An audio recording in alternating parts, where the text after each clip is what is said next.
नमस्कार दोस्तों, हमारे चैनल पर आपका स्वागत है। दोस्तों, इस वीडियो में हम लोग बात करेंगे 30 ऐसे महत्वपूर्ण क्वेश्चन के बारे में जो कि हमारे एग्जाम में बार-बार पूछे जाते हैं।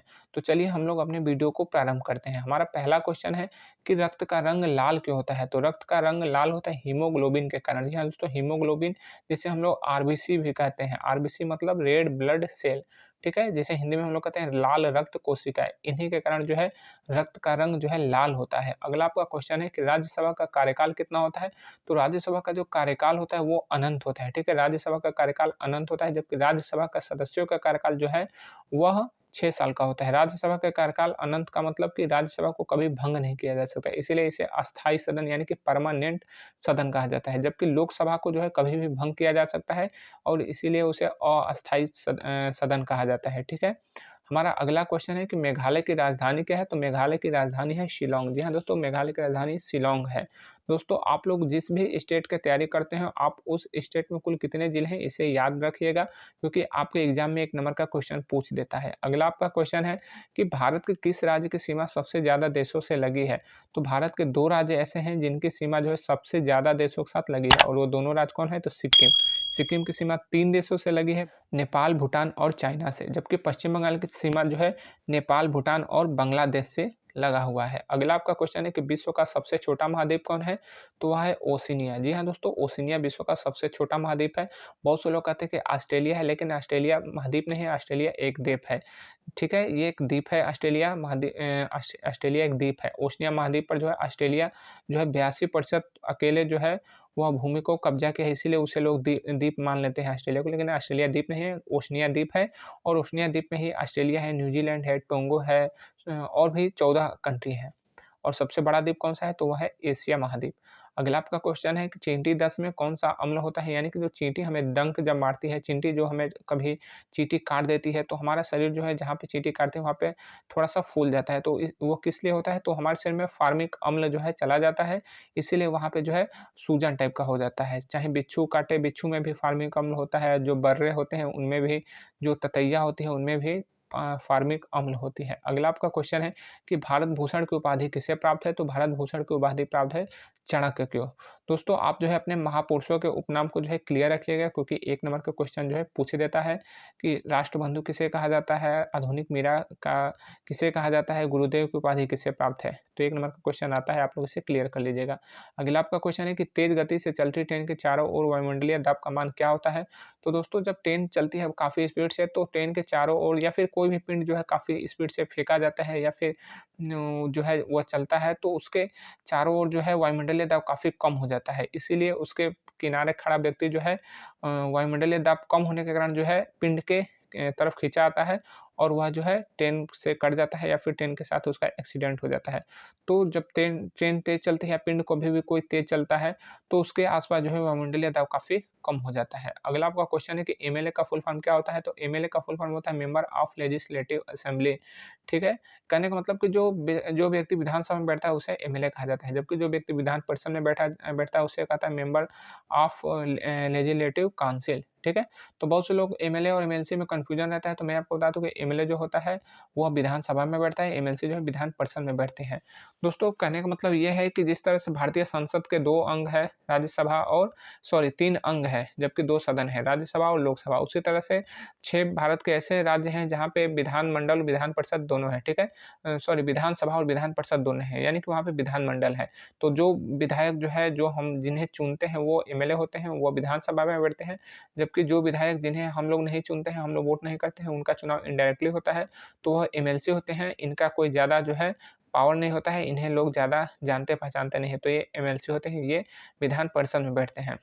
दोस्तों, आप अपना 1 नंबर क्वेश्चन जो है कई बार पूछ देता है फुल फॉर्म, तो फुल फॉर्म को भी आप लोग याद कर लीजिएगा ताकि आपका 1 नंबर का क्वेश्चन ना फँसे। अगला आपका क्वेश्चन है कि संगम नगरी प्रयागराज भारत के किस राज्य में है?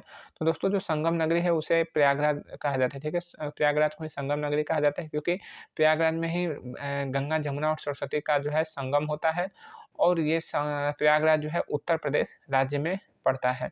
अगला आपका क्वेश्चन है कि श्री राम मंदिर का विधिवत उद्घाटन कब हुआ? तो हुआ 22 जनवरी 2024 को। जी हाँ दोस्तों, 22 जनवरी 2024 को है जो है राम मंदिर में रामलला का जो मूर्ति है उसकी स्थापना किया गया। दोस्तों राम मंदिर से आपके क्वेश्चन आ सकते हैं, इसलिए राम मंदिर को जो है इसका इतिहास यानी कि राम मंदिर कब तोड़ा गया, किसने विकृत किया, कब गोली चली, कब जो है मंदिर पे आदेश आया, कब मंदिर बना, तो इतिहास से लेके वर्तमान तक जो है आप क्वेश्चन को, या फिर मंदिर की विशेषता क्या है, मंदिर की डिज़ाइन किसने तैयार किया, मंदिर में मूर्ति किसने, मूर्ति की डिज़ाइन मूर्ति को बनाया किसने, तमाम चीज़ जो है हमारे चैनल पे जाएँगे तो आप लोग को वीडियो अवेलेबल है।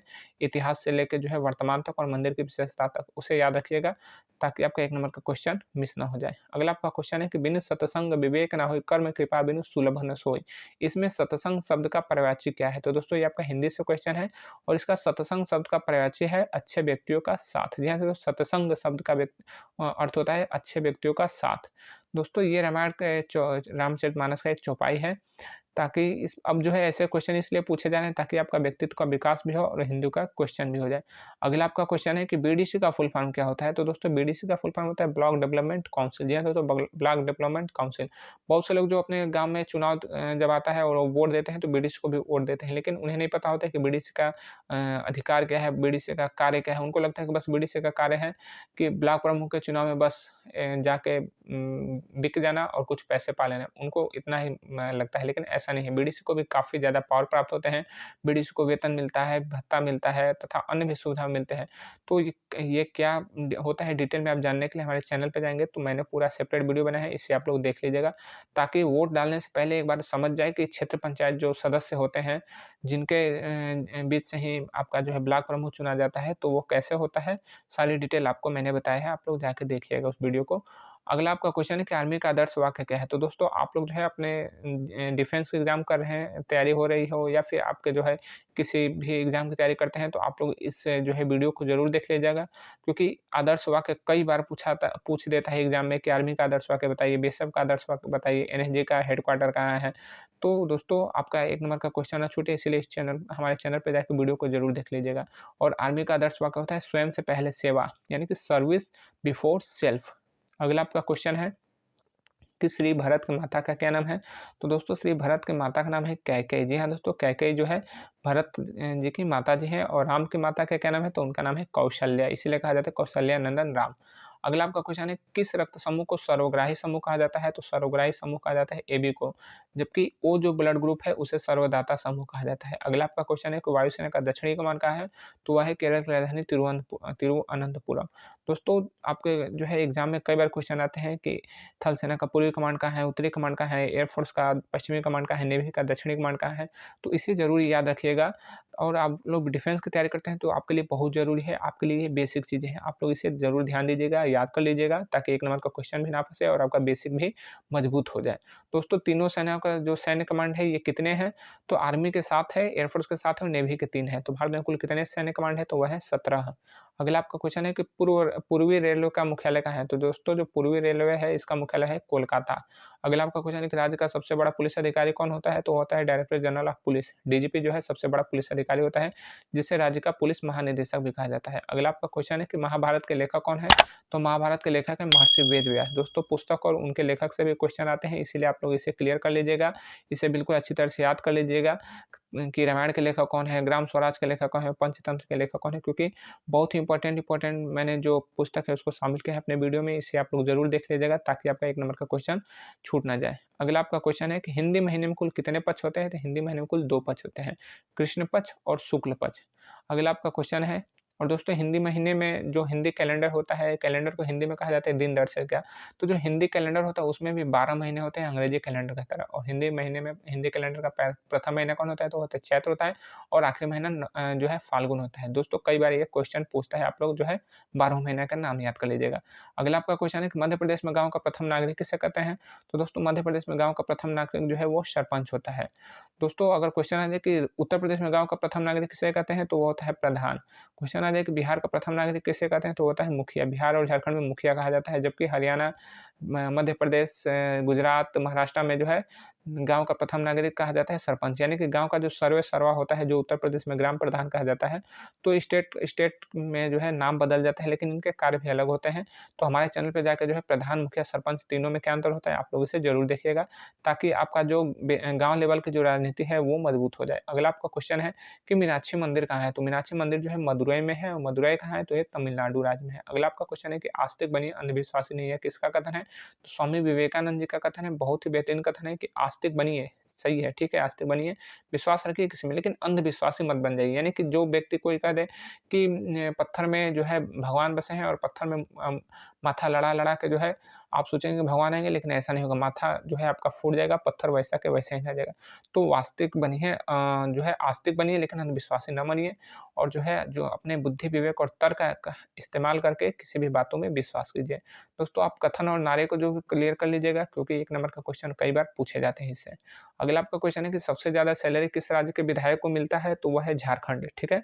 झारखंड के लोग भले ही गरीब हो, बहुत ज़्यादा झारखंड में गरीबी है, लेकिन यहाँ के जितने नेता हैं, तो उनकी सैलरी खूब बढ़ रही है। सबसे ज़्यादा भारत में सबसे गरीब राज्य है, लेकिन सबसे ज़्यादा यहाँ पे सैलरी वहाँ के नेताओं को मिलती है।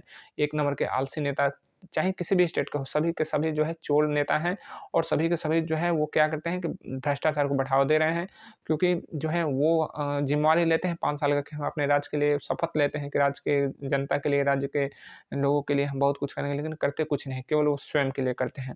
दोस्तों, सभी नेता तो ऐसे नहीं हैं, लेकिन हाँ, 100 में से 99% नेता ऐसे ही हैं। तो दोस्तों, आप लोग जो है पढ़ लिख के एक अच्छा लीडर बनने की कोशिश कीजिए, केवल नौकर बनने की कोशिश ना कीजिए।